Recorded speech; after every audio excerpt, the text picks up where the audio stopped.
Dalam sejarah disebutkan bahwa kerajaan Islam Pajang diproklamirkan sebagai penerus Demak pada tahun 1568 Masehi. Yaitu di mana pada tahun ini Jaka Tingkir, Hadiwijaya, dan para adipati di Jawa, Jawa Timur, Jawa Tengah, dan Madura dipertemukan di Giri Kedaton oleh Sunan Prapen. Dalam kesempatan itu, para adipati sepakat mengakui kedaulatan Pajang di atas negeri-negeri Jawa dan Madura menggantikan kekuasaan Demak. Sebelum tahun 1568, Demak yang kala itu telah berpindah ibu kota di Jipang terlibat peperangan dengan Pajang, keduanya saling serang dan hantam, sampai kemudian pada tahun 1568 Hadiwijaya berhasil menundukkan segala upaya Demak Jipang untuk bertahan sebagai penguasa di Pulau Jawa, terbukti dengan pengakuan dari para bupati Jawa dan Madura terhadap eksistensi Pajang sebagai penerus kerajaan Demak. Banyaknya para adipati yang mendukung Pajang untuk menggantikan Jipang dilatar belakangi oleh kebencian para adipati Jawa dan Madura kepada Arya Penangsang. Mereka menganggap kelakuan Arya Penangsang merebut tahta Demak dari Sunan Prawoto dan untuk kemudian memindahkan pusat kekuasaan ke Jipang merupakan tindakan ilegal, dan jelas saja tindakan tersebut tidak disukai oleh para adipati bawahan Demak.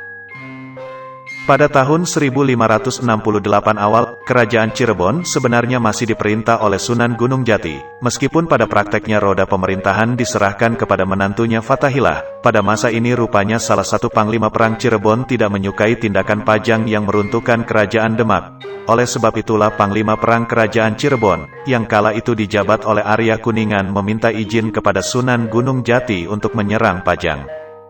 Kisah percobaan penyerangan Cirebon ke Pajang ini terekam dalam naskah Mertasingap. Dalam pupu ini, dikisahkan mengenai permintaan Arya Kuningan untuk menyerang Pajang. Adapun ringkasan mengenai peristiwa itu adalah sebagai berikut. Pada suatu hari, Arya Kuningan menghadap Sinuhun Jati. Hamba memohon izin untuk menyerbu negara Pajang. Hamba fikir, sebaiknya kita jangan kepalang tanggung. Mendengar perkataan itu berkata Sinuhun Aulia, Arya Kuningan, apa yang engkau maksud dan apa yang kau andalkan sehingga begitu beraninya akan memerangi negara Pajang?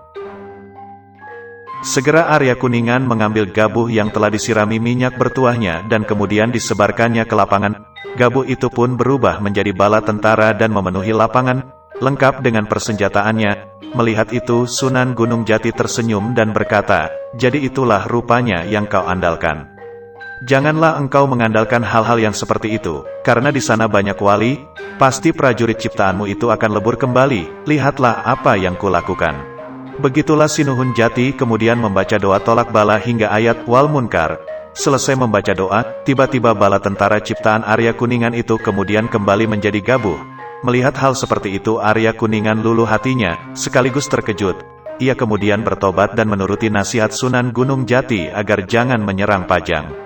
Dari uraian kisah di atas dapatlah kemudian dipahami bahwa rupanya pernah terjadi percobaan Cirebon untuk melakukan penyerangan ke Pajang. Percobaan itu digagas oleh Arya Kuningan, tapi rupanya percobaan itu tidak disetujui oleh Sunan Gunung Jati.